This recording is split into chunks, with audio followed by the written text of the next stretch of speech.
A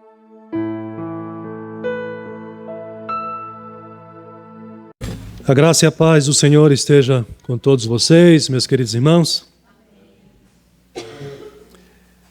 Peço que você já deixe a sua Bíblia aberta no texto da nossa reflexão nesta noite, que é o Evangelho de Mateus, capítulo 26. E eu farei a leitura dos versículos 31 a 35 no momento oportuno aqui.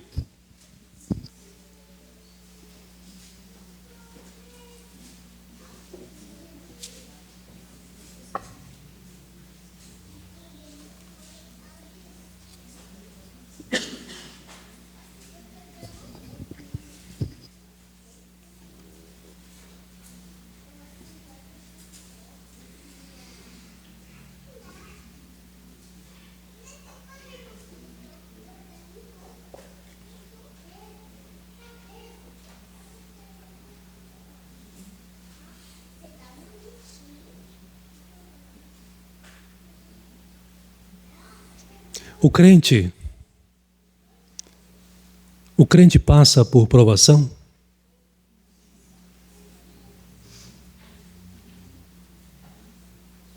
Mas tem muita gente que acha que não. Tem pessoas que acham que crente não passa por provação, porque o crente é um tipo de pessoa que não pode ficar doente. Porque o crente é um tipo de pessoa que não pode passar por necessidade. O crente pode ou passa por provação. É interessante que quando nós lemos as Escrituras, nós vamos encontrar logo de cara que os apóstolos passaram por muitas provações. E certamente a maior provação que os discípulos de Jesus enfrentaram foi a prisão e a crucificação do seu Senhor, do seu Mestre, Jesus Cristo. E eu pergunto para você, como eles reagiram a essa provação? Como reagiram os apóstolos diante de tamanha provação? E mais, como o crente deve reagir quando ele está sendo provado? Como você e eu devemos reagir diante das nossas provações? Meus queridos, é sobre isso que Jesus quer nos ensinar aqui nesse texto, nessa noite. E eu já adianto para você que Jesus nos ensina que nós devemos reagir nas nossas provações, nas nossas lutas, com perseverança. Perseverar é preciso, perseverar é necessário. Então eu quero chamar a sua atenção para o seguinte tema. Dizer para você nesta noite que o crente, ele deve perseverar em Cristo na provação para não cair em tentação. O crente deve perseverar em Cristo na provação para não cair em tentação. Vamos para o nosso texto? Mateus capítulo 26, versículos 31 a 35 inicialmente. Acompanhe a leitura do texto. Nos diz a palavra de Deus.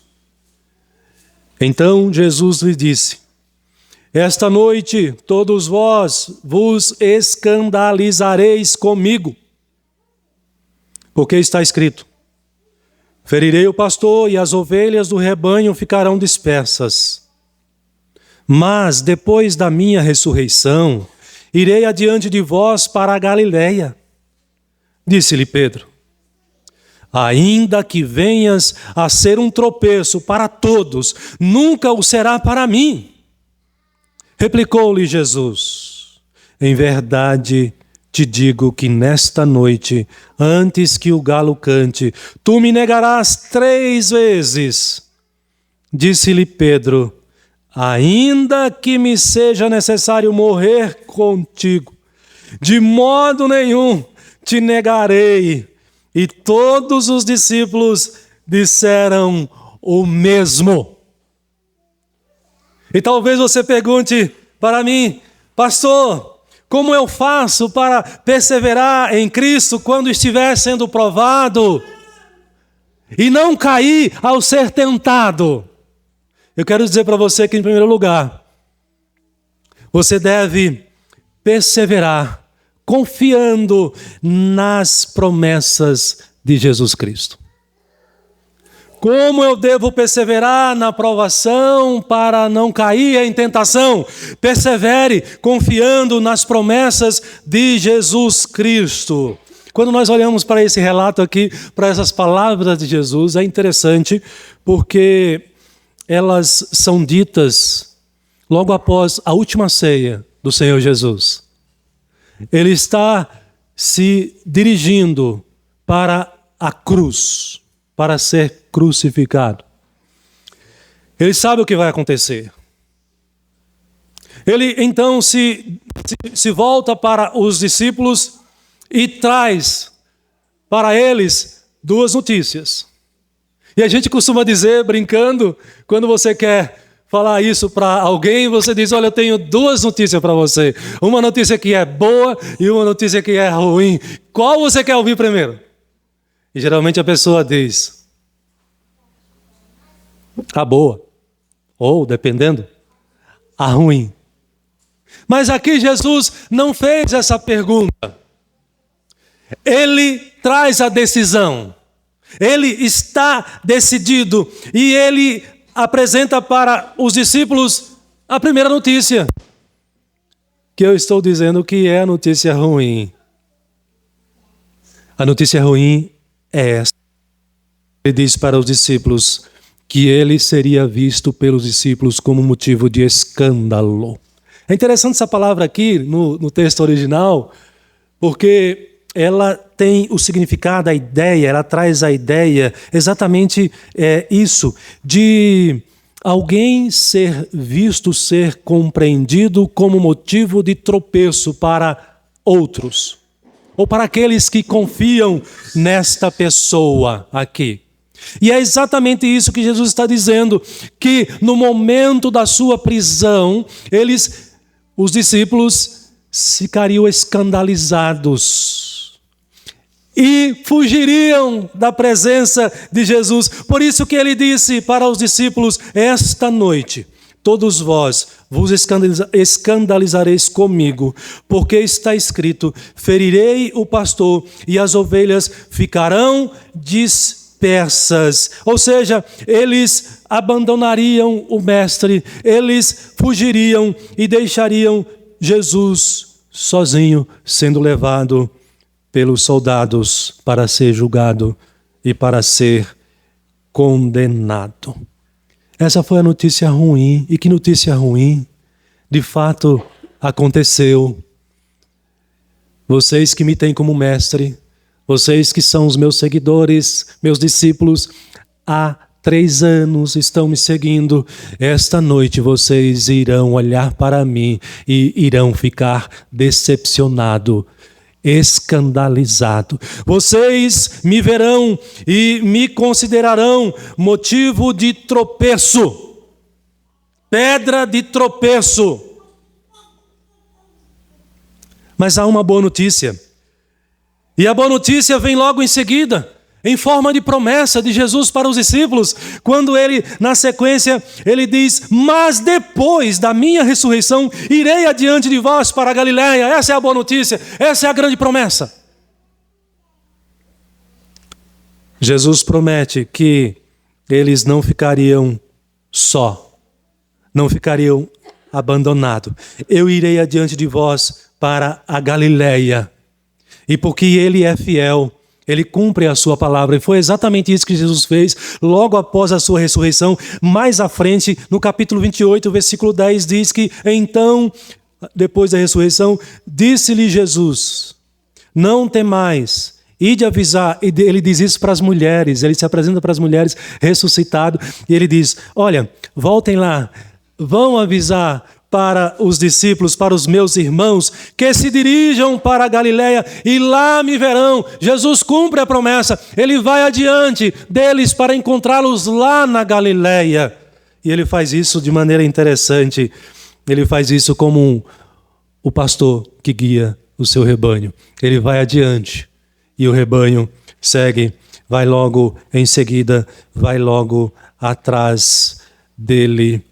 Meus irmãos, as provações neste mundo fazem parte dessa realidade, dessa vida. As provações são uma realidade para cada um de nós e de maneira especial para você que crê em Jesus Cristo. Mas da mesma forma como as provações são uma realidade para todos nós, a palavra, as promessas de Deus também são uma realidade para cada um daquele que crê nele. Você que crê nele. Elas estão aí. Elas são reais. Elas funcionam.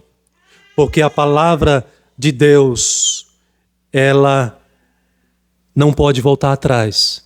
Aquele que promete não volta atrás. Mas Pedro, ao invés de confiar na promessa do Senhor, no nosso texto, Pedro resolve confiar nele mesmo, na sua força, na sua própria capacidade.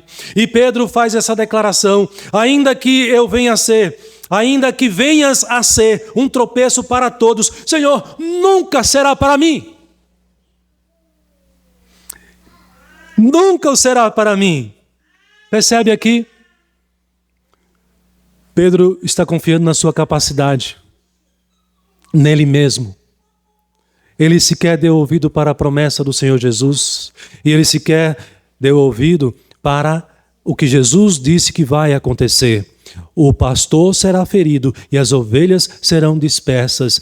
Que palavra você acha que vai cumprir? A palavra do homem, Pedro, ou a palavra de Jesus, que é o Deus encarnado? Não tenhamos dúvida. Pedro vai falhar e Jesus vai fazer cumprir a sua palavra, a sua promessa. Meus queridos, meus irmãos, não confiemos em nós mesmos. Não confie em você mesmo, na provação, na luta, na dificuldade. Não confie que você é capaz de resolver por você mesmo, mas confie inteiramente em Deus, na sua palavra. Quando você for provado, quando a sua fé for provada, o que você tem que fazer? Continue perseverando na palavra do Senhor, porque Ele promete cuidar de você. Eu irei adiante para a Galiléia, digam para eles me seguirem, eu irei encontrar com eles lá. E aqui a figura é a figura mesmo de um pastor e o rebanho. E quando Jesus diz isso, eu me lembro do Salmo 23. E aqui no Salmo 23, mostra esse cuidado do pastor para com o rebanho dele. Mostra o cuidado de Jesus para com a sua vida. Quando o Salmo 23 nos diz: o Senhor é o meu pastor e nada me faltará. Você crê nisso? Você tem Jesus como o teu pastor, como o teu Senhor. Então essa promessa é para você que crê nele, que crê na sua palavra, que crê nas suas promessas. O salmista diz: o Senhor é o meu pastor, nada me faltará. Pastor, eu estou passando por uma grande tribulação, uma grande provação. O que eu tenho que fazer? Em primeiro lugar, persevere confiando na palavra do Senhor, porque Ele cuida de você. Ele me faz repousar em pastos verdejantes. Leva-me para junto das águas de descanso. Refrigera-me a alma. Não olhe para a sua própria força, para a sua própria capacidade. Olhe para o Senhor. Olhe para a sua palavra. Creia na sua palavra e obedeça. Porque assim você irá perseverar na presença do Senhor. Pastor, como eu faço para perseverar em Cristo quando estiver sendo provado e não cair ao ser tentado? Persevere confiando na palavra do Senhor Jesus e siga os seus ensinamentos. Mas pastor, como eu faço para perseverar na provação e não cair em tentação? Em segundo lugar, presta atenção aqui, persevere com vigilância e com oração. Persevere com vigilância e com oração. Pedro disse com todas as letras, em alto e bom som, que não abandonaria a Jesus, mas era preciso mais do que palavras. Era preciso e é preciso esforço, praticar, exercitar a nossa fé aos pés do Senhor. E aí sabe o que Jesus fez com Pedro? Jesus estava muito triste, muito angustiado. E na sequência o texto nos diz que Jesus foi a um lugar chamado Getsemane. Mas ele não foi sozinho. Ele levou os 11 com ele. E aí ele diz para os demais, olha, fiquem aqui, enquanto eu me adianto um pouco mais e vou ali orar. Mas ele não foi sozinho. Dentre os 11, quem que ele selecionou para levar com ele? Pedro e os outros 2 filhos de Zebedeu. Provavelmente João e Tiago. Quem que ele levou para ir com ele? Pedro. Aquele que jurou, aquele que falou com todas as letras que não o abandonaria. Muito bem, Jesus caminha um pouco mais à frente e agora se volta para esses 3, para Pedro, e diz então para eles, ficai aqui. Antes disso ele disse assim, a minha alma está muito triste, está muito angustiada. E Jesus estava realmente muito triste naquela noite, muito angustiado. Qual o tamanho da sua provação? Qual foi a maior provação que você já passou nessa vida? Será que nós podemos comparar com a provação, com o sofrimento de Jesus? Nessa noite aqui? De maneira nenhuma. Por isso que ele se volta para Pedro e os outros 2 e diz, a minha alma está profundamente triste até a morte. Alguém já chegou para você e já disse para você isso? Eu estou arrasado. Eu estou arrasada. Eu estou muito triste. Quando alguém fala isso para você, essa pessoa espera de você compaixão, ajuda, um apoio ali. Jesus está dando essa oportunidade para Pedro. E mais, ele diz assim, olha, a minha alma está profundamente triste até a morte, mas ficai aqui e vigiai comigo. Pedro, é como se Jesus estivesse dizendo para ele, você não disse que você não me abandonaria? Muito bem, Pedro, vamos colocar isso em prática, Pedro.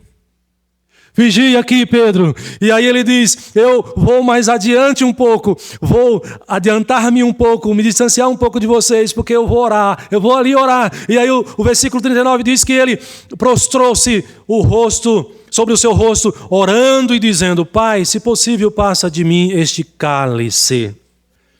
E ele segue na sua oração. E depois o que ele faz? Ele volta para Pedro e os outros 2. E o texto diz que ele achou os 2 fazendo o quê? Dormindo. Aquele Pedro que prometeu seguir Jesus ainda que ele tivesse que morrer, estar ao lado de Jesus ainda que ele tivesse que dar a vida nos momentos difíceis de Jesus, ele não tem força sequer para se manter acordado, vigilante, vigiando conforme o Senhor Jesus pede para ele.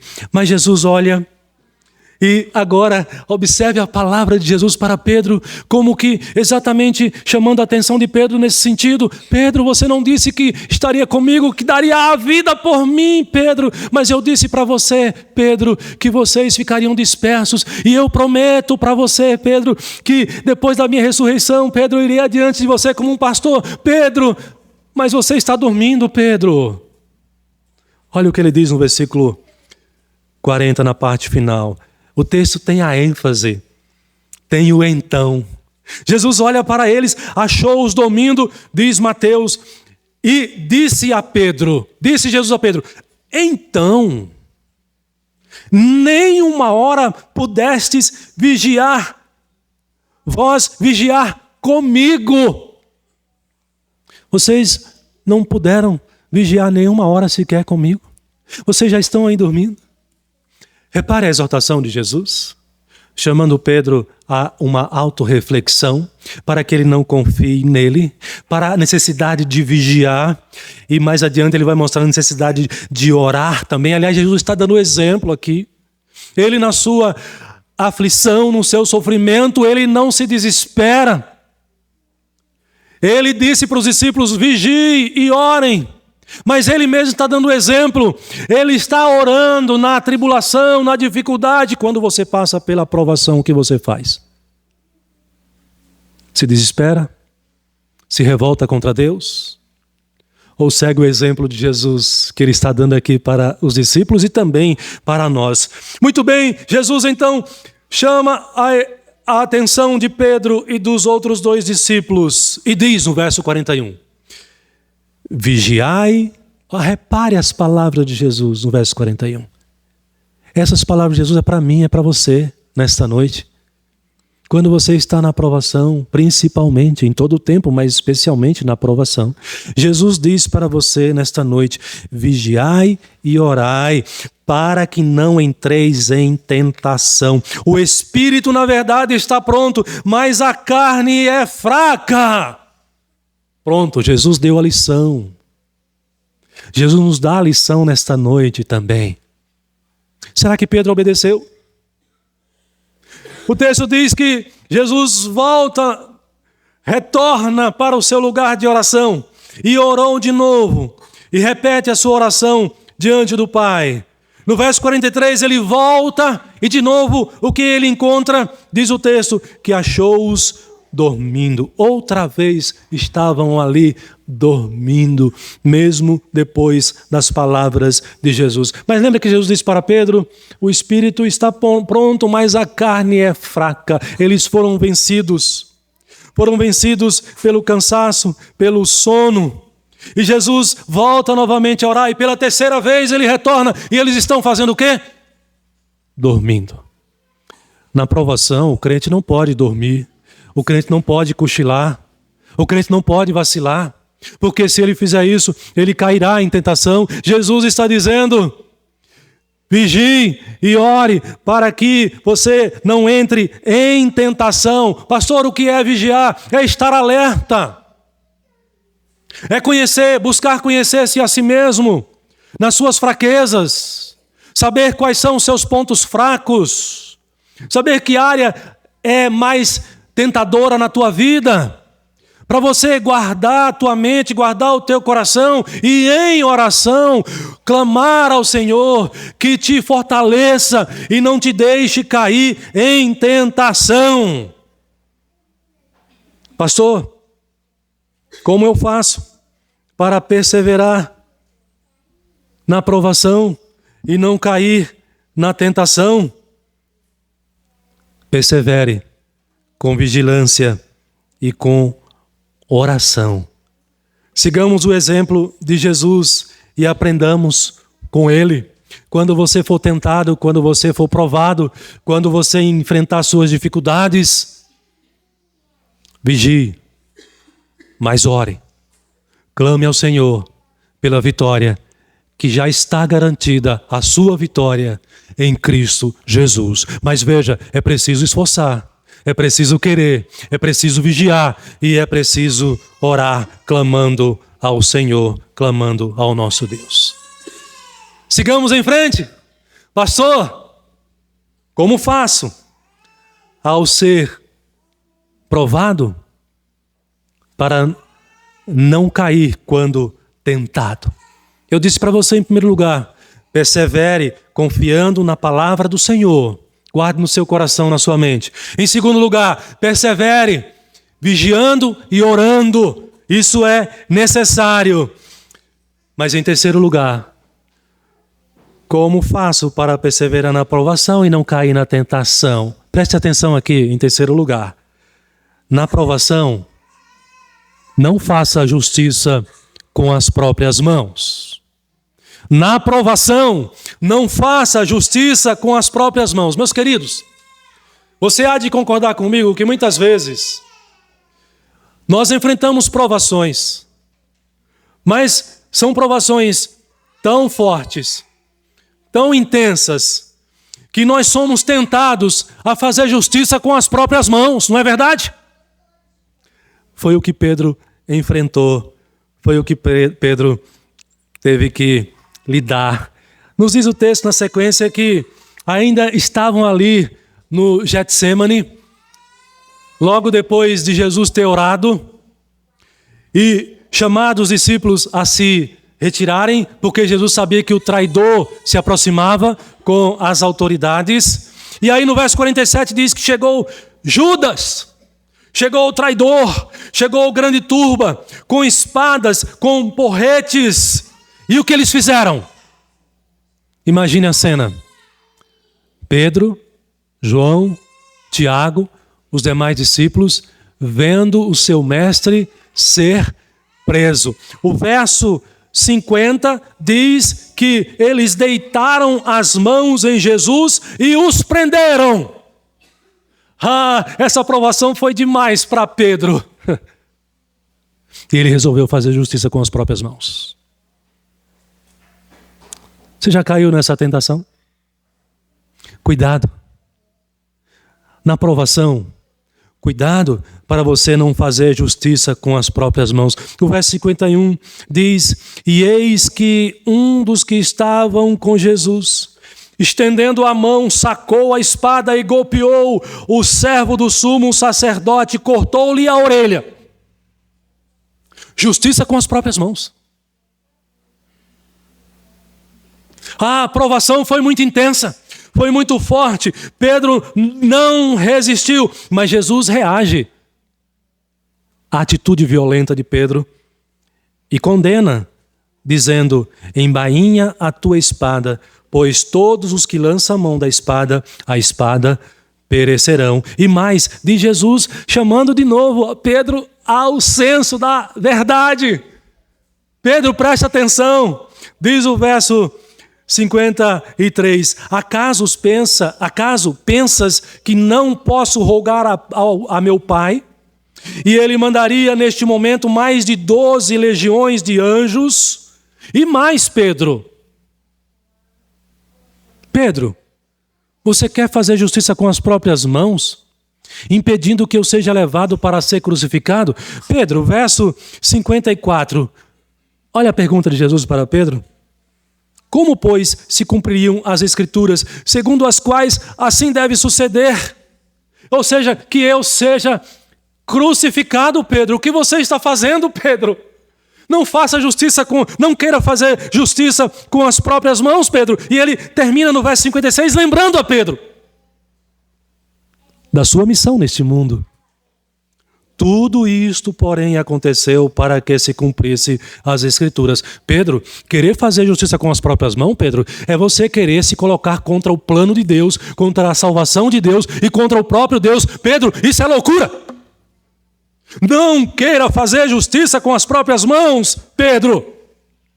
Pastor, como posso fazer para na aprovação não cair em tentação?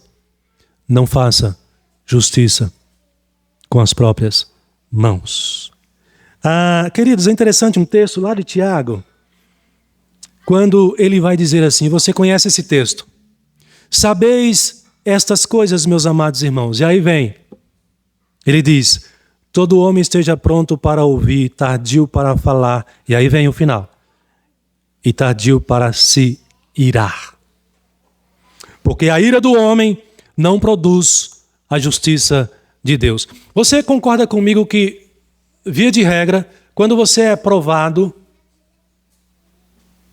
e você quer fazer justiça com as próprias mãos, a sua justiça geralmente está contaminada pelo sentimento de ira? Você concorda comigo nisso? A nossa justiça não é a justiça de Deus. A nossa justiça facilmente se corrompe com os nossos sentimentos pecaminosos, com a nossa ira, porque nós não concordamos com o que está acontecendo e eu me deixo levar pelo meu sentimento de ira e eu reajo com toda a violência, com toda a força. Por isso, Tiago, servo de Deus, ele traz essa exortação que a ira do homem não produz justiça de Deus.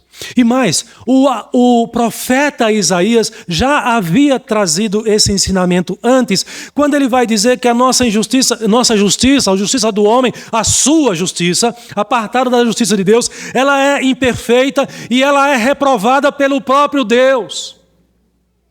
Olha as palavras assustadoras que Isaías, o profeta de Deus, vai dizer. Mas todos nós somos como o imundo, e todas as nossas justiças como trapos de imundícia na presença de Deus. Portanto, queridos, a nossa justiça, apartada da justiça de Deus, ela é cega. E ela nos impede, assim como impediu o apóstolo Pedro, de ver o plano de Deus, de confiar na palavra de Deus e de seguir a vontade de Deus. A nossa justiça, a justiça do homem pecador como nós somos, vai contra os planos e a justiça do próprio Deus. Pastor, como faço para perseverar na provação e não cair em tentação? Confiando na palavra do Senhor. Persevere. Vigiando e orando. Persevere nessas coisas. E quando você for provado, não queira fazer justiça com as próprias mãos. Mas, pastor, ainda tem mais? Tem mais. Pastor, como faço para não cair ao ser tentado? Perdão, como faço se ao ser tentado eu cair? O senhor está falando de provação e do que eu faço para na provação, ao ser tentado, eu não cair. Mas e se eu cair, pastor? Até Pedro caiu. E pastor, na verdade, eu já caí tantas vezes. O que Jesus ensina que eu tenho que fazer, pastor? Se você, ao ser tentado, na provação, você cair e pecar contra Deus, você deve se arrepender, confessar o seu pecado e tomar posse do perdão de Deus, que é maravilhoso. Meus queridos, no verso 35, Pedro havia dito, você se lembra? Ainda que me seja necessário morrer contigo, de nenhum modo te negarei.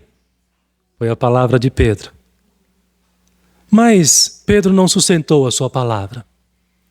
Porque como nós, Pedro também é imperfeito, embora sendo servo de Deus, pecou como nós pecamos.